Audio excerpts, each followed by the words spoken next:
Welcome to the TriMetric Roadmap, powered by Business Freedom Advisors, the podcast for business owners who want to grow their business and enjoy their life. Hey, I'm your host, Scott Landis, creator of the TriMetric tracking system and author of Balancing Act. If you're tired of chasing success at the expense of your health, your marriage, or your peace of mind, you're in the right place. On this show, we help you track what really matters: business health, life quality, and leadership performance, all in one simple, powerful system.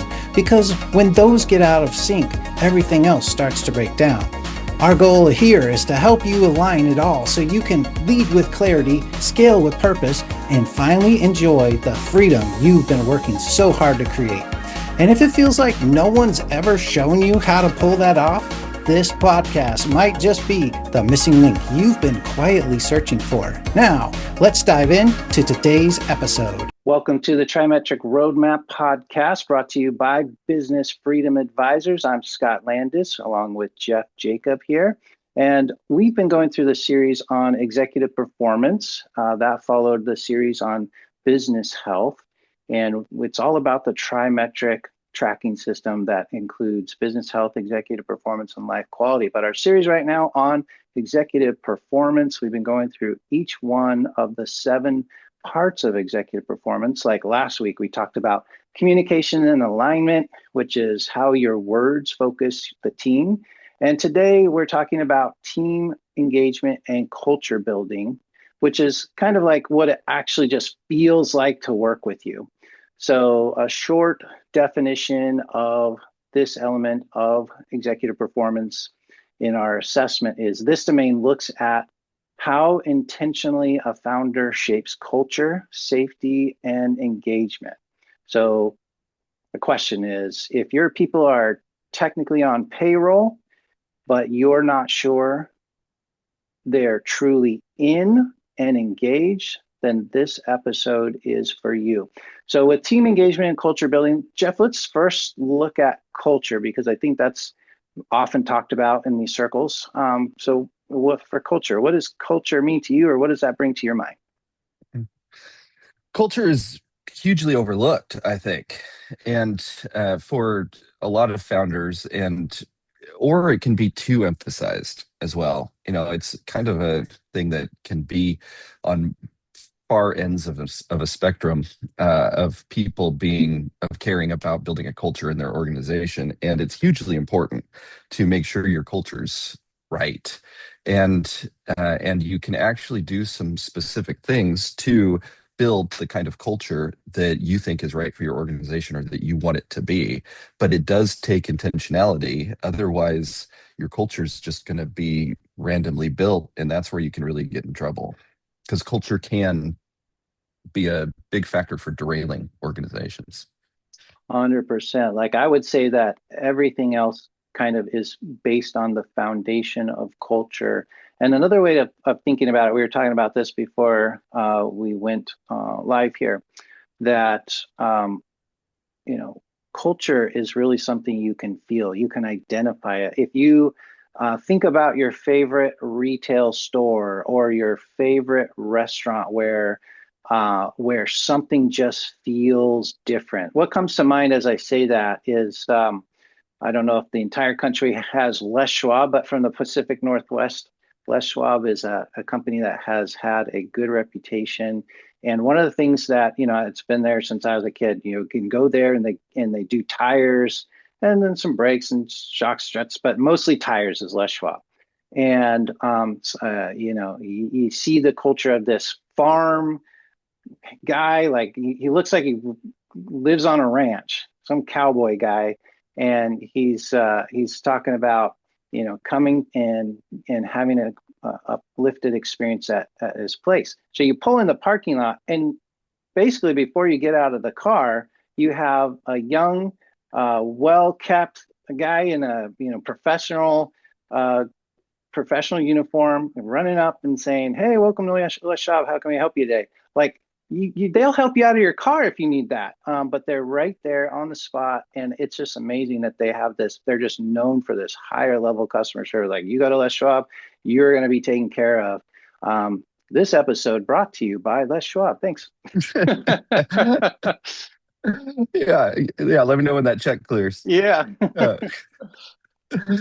yeah, no, yeah, they absolutely have a culture, and you can feel it. And then there's organizations where I think most people, are in more of an office format, that are listening to this, and it can be really subtle, but it can also be very divisive. There can be cultures where it depends on, you know, a, there can be cultures where you have something on the wall that says, here's who we are, but you're not actually living it out. And that difference between the stated values and the truth can really cause a lot of confusion and problems. Because if you don't actually care about managing as the founder of the company, as the one running it, if you don't actually care about keeping people accountable to the culture, then it doesn't matter. Nobody will care about it anymore unless it is who they are. And so if you want a culture of honesty, if you want a culture of integrity, then you as the leader have to be the one who implements that. You have to be the one that keeps people accountable to it. You have to be the one talking about it regularly, Mm, especially if you're building a culture. There's a mhm, huge difference between building a culture and sustaining a culture. And building a culture takes a lot more effort and intentionality. Um, but if there's a already built up culture, it's harder to break that. You see that in sports a lot. They bring in certain people just to build a winning culture or a hardworking kind of culture. mhm. And those people might not ever get on the court or the field, but they're hugely valuable as team leaders in the clubhouse. Mhm. Yeah, it's interesting. So we're talking to founders primarily, business owners, founders, those who have a business that are looking to have a business that can run without them or to provide them freedom. They're maybe thinking about exit or scaling, but they're listening to the TriMetric Roadmap podcast primarily because they want to have a business that can provide freedom, and they might be feeling the opposite of that. They might be feeling like they're a little bit stuck and trying to get through that. But what comes to mind, listener, if you're in that place, founder, business owner, trying to scale, is your culture really depends on who you are. And I'm thinking about some cases that I've worked with in past. I won't name any names to protect the not so innocent, but I mean, you might say on the culture, I mean, basically core values is usually connected with culture, right? Core values should really describe what your culture is. But most of the time, what people do is they have aspirational core values, like this is what I think it should be, like you said, honesty, integrity, right? And if you're not, living that out to the fullest, then your culture is not honesty, integrity. I don't care what it says on your core value wall, right? So, what came to mind as you were talking is a founder that I worked with that was just absolutely chaotic. And by the way, if you're listening, all of us feel a little chaotic. So this person that I'm thinking of was off the rails chaotic, right? So they wanted a business that ran smoothly at a high level, but they were just all over the place. And so the culture, whatever it says on your core values, I don't care what it says. If you're the founder in this closely held business, the culture is really reflective of who you are. And that's why we spend so much time on in the TriMetric, not on just business health and life quality, but executive performance, because as the executive goes, so does the culture, Jeff. Yeah, absolutely. And one of my mentors once said, if you want the people to, talking about leadership, if you want the people to bleed, you have to hemorrhage. And so we just have to go above and beyond leading what we want the other people to be following. And Yeah, so if explain that a we, little bit more, because that I've never heard that before. That what your mentor said. If you want people to bleed, you have to hemorrhage. Now that takes my brain to this, like really, I watch doctor shows and in 911, and it yeah, makes my mind go to a really gross place. So help us unpack what's meant by that. let's say care. You want people to care about each other in the organization. if you want people to care a little bit, you have to care a lot. Hemorrhage is more than just a little bleed. And so if you want to get a little bit of something out of someone, you have to do it even more so. And so if you want people to care about each other, but you're just sitting in your office giving out commands to everybody on the team, that doesn't make sense. That doesn't go together. And so as the leader, if you want people to care about each other, you have to start every meeting with asking how they're doing. Just realize and schedule in 5-10 minutes to just talk and find out, hey, what's going on with your kids, and actually learning about them. Sometimes when I've tried to create more of that culture in an organization, I've had to take notes because that's not naturally me. I greatly care about people, but I'm not going to remember what your dog's name is or what it's going through right now. I don't, it doesn't, I don't retain that. And so I have to take notes, and I'll remember, oh, okay, this person's kid's really into baseball. And so I'm going to ask how that baseball tournament went this weekend, stuff like that. But because that's what I'm talking about. I've gone overboard to be able to get just something out of someone. And especially if you're building culture as opposed to just keeping a culture going. Yeah. One thing you said, you used the word divisive a little while ago, and it's interesting. I think that word has in some circles, like a negative connotation. I want to give it a little power. Like, maybe your culture should be divisive. Let's not fear that for a second. If it feels a little icky to think about that, go with me for a second. When you think about Jim Collins' book Good to Great, he popularized the idea of getting the right people on the bus. But you also want to repel the wrong people. You do not want the wrong people on your bus. When it comes to culture, the metaphor of the people on the bus is spot on. The people on the bus the people on where in your organization where you're headed should be fully in line with your culture. And people that are not fully in line with your culture shouldn't be on that bus. So if you have got to a place where you're either maintaining a culture or building a culture, you want to keep that in mind. Think about what kind of person, what kind of feel is acceptable in this culture and what is not. I use this is another gross metaphor, but I say, hey, if we're in LA and we're headed to New York, and we have two different organizations, two different buses, and on our bus, we're going to go from LA to New York, and we want to go there on a mission to share the gospel. And we're going to have a culture of the bus. Who comes on this bus? People that are excited about Jesus and want to share the gospel. Jump on the bus if that's you. And then on the other bus right next door at the same bus depot, also in LA going to New York, is they're going to New York to bring down another building, right? They want to do jihad, right? There's two absolutely different cultures, and if you're the right person on the bus or not. And if you shouldn't get on that. You don't want the jihadists on the mission bus, and you don't want the mission person on the jihadist bus. They don't fit. Culture should be divisive. What an example, man! I took it to an extreme.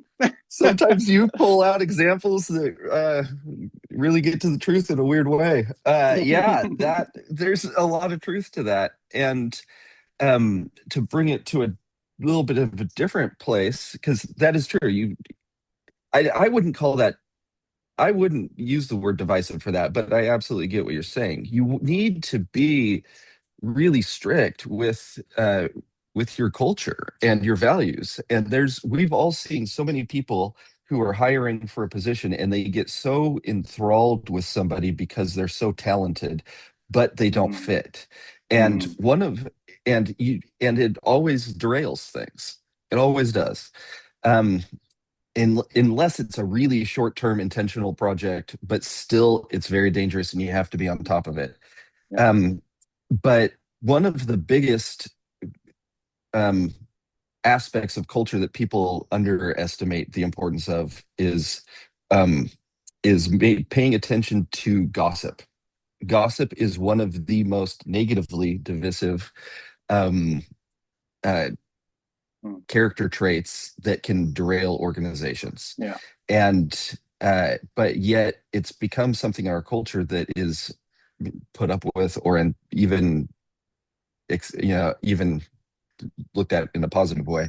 Mm. But it's so divisive, and Hmm. I don't need to go into all the examples of it, but I've seen on sales teams, gossip really bringing down a sales team. I've seen it in churches where church splits happen. I've Hmm. seen it all over the place where people don't pay attention to how destructive gossip really is. And Yeah. so that's one that's really overlooked, in my Yeah. opinion. Yeah. Absolutely. That's what I was thinking of too, is destructive. It's destructive. There's if you do have gossip in your organization, and it's kind of come into your culture, I would call that a cancer within the culture. You have got to get Yes. rid of that. There's no place for gossip in a healthy culture. It only leads to destruction. There's nothing good about it. So good point, Jeff. All right. Well, I think that is a good segue into the next part of this domain of executive performance.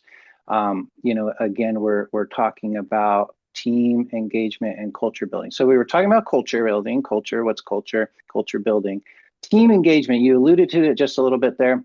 And this is where, if you have your culture and you want to be, healthy in this part of the executive performance, there needs to be engagement or alignment.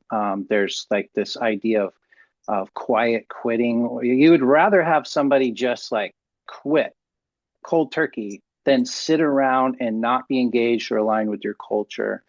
And there's a couple of ways that I can bring up about like how to help people align to culture and see if they're a good fit.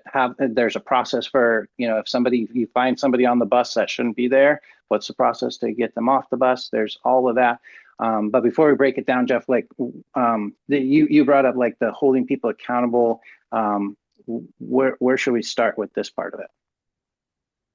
This is one I'm really passionate about, but for that culture building, you have to be able to hold people accountable. And it's uncomfortable. It's uncomfortable to go talk to people and correct things for a lot of leaders, but you have to be able to do that and do it with truth in love, and just be straightforward with it. People wondering where they stand is, again, really destructive. It causes confusion and causes insecurity, and they don't know how to perform. And so you have to define the win for people for them to really be engaged. That's a big aspect for it. You have to make there be some sort of system where they know where they stand. There has to be open communication back and forth. I was asked to come into an organization and run a strategic planning session because they were hitting some hard times. And so I helped them figure out who were the right people, um, and putting the right people in the right place for the best opportunity for them to succeed and really flourish. And then they hired me in to actually manage those people and build them up so that they can actually succeed, to coach them in those spots. And what ended up happening is we acknowledged certain people that probably actually aren't right for the team. And then over time, my goal was to make it so each one of those people decided to quit, but in a really healthy way, not just out of Mhm. anger. I wasn't just trying to torture them into quitting, Mhm. but to help them realize, I'm not right for this role. I need to move on and make Mhm. space for who is right. And because I'm not going to be happy being something I'm not. And so that's what ended up happening. Every single one of the people who weren't right ended up quitting, and a couple of them in tears because they Mhm. really cared about the organization and cared about, we had a bond together. Mhm. Uh, because I always started every meeting with "How you doing?" and actually Mhm. showing care.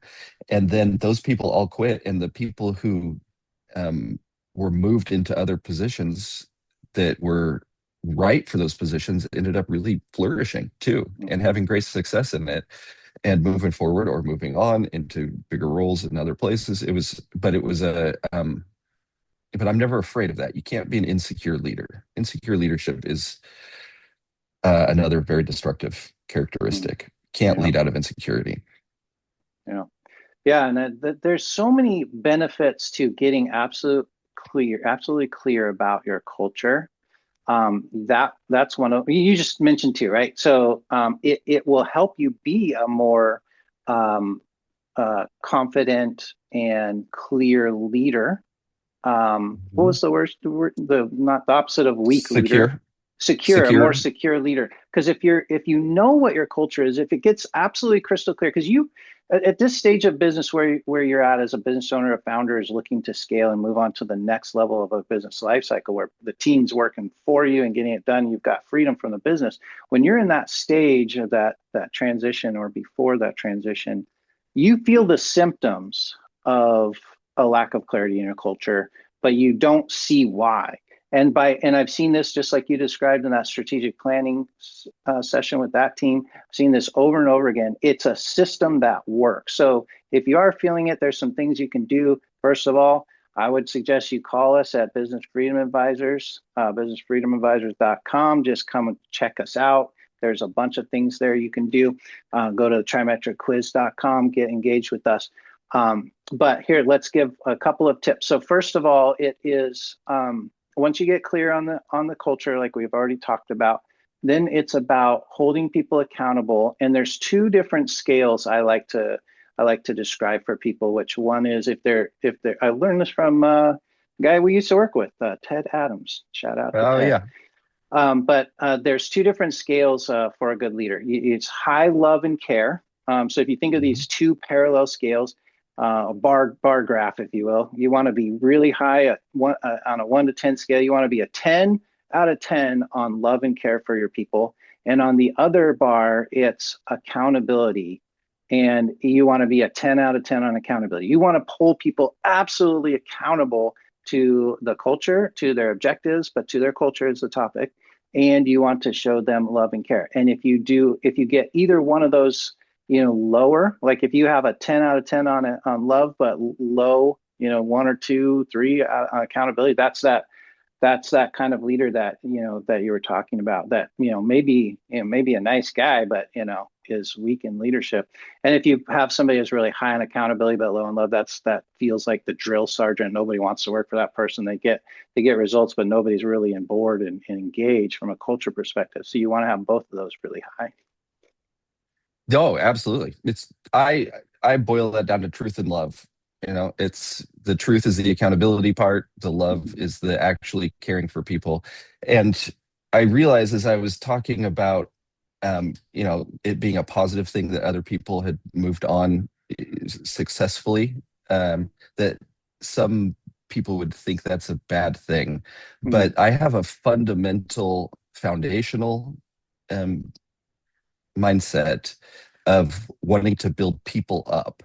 And if as a leader, if my job is to build other people up to be as successful and fulfilled as they can be in this role, then, or period, you'll find the right role for them.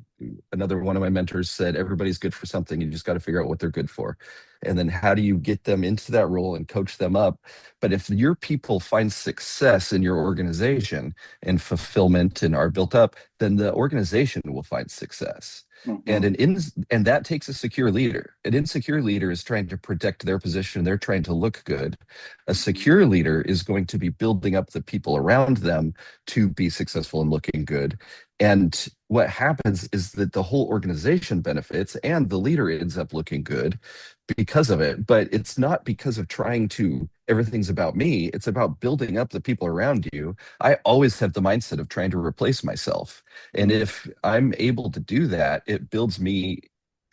The point isn't building me to some level that's necessary, but but it ends up happening. It's incredibly valued because everybody that I'm working with is being built up and successful. So insecure leadership versus secure leadership is a fundamental aspect of a healthy organization.